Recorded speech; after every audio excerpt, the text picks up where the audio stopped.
छी सब सखी बहिन पा हम सब सखी के हमर नमस्कार। और हम जनकपुर से बाजि रहल छी। हम शिल्पी मिश्र जनकपुर से बाजि रहल छी। हमर गीत के बोल अछि दया करू सिरगे हे काली और हमर प्रतिभागी संख्या अछि 70।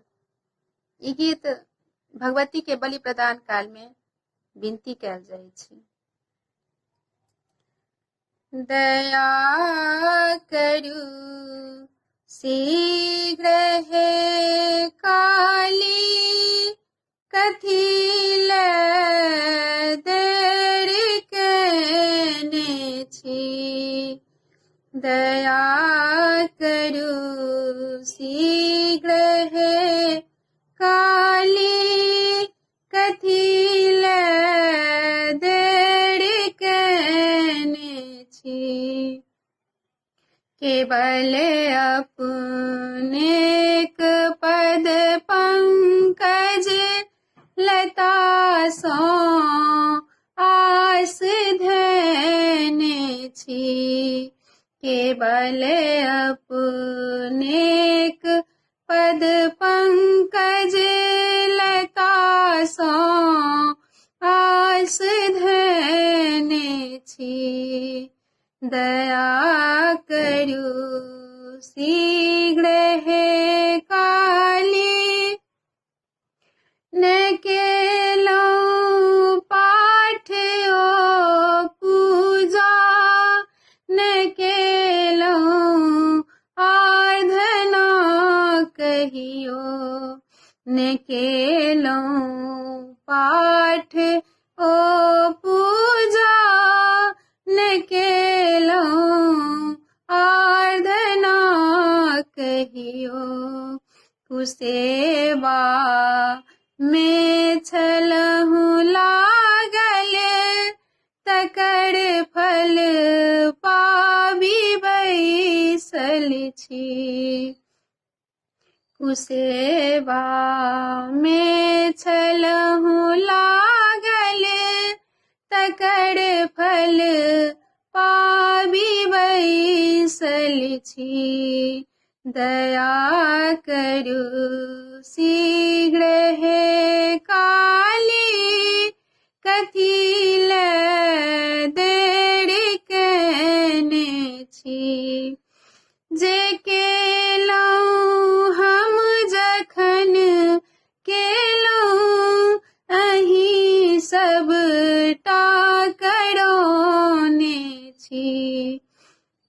जे केलहुँ हम जखन केलहुँ अहीं सबटा करौने छी।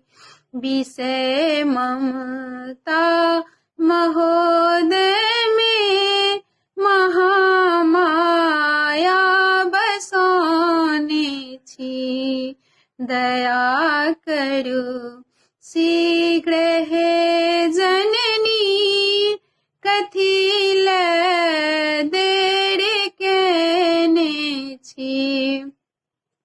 हमर जे दोष अछि जननी हमर जे दोष अछि जननी अहाँ सबटा जनैते छी। हमर जे दोष अछि जननी अहाँ सबटा जनैते छी। पिया क मोह के मदिरा पिया क मोह के मदिरा महामाया बसौने छी। दया करू शीघ्र हे काली कथी ले देर केने छी।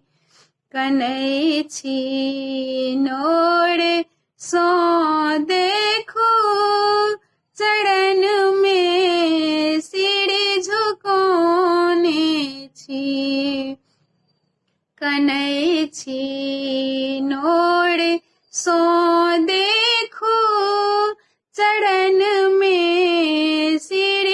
कोने छी।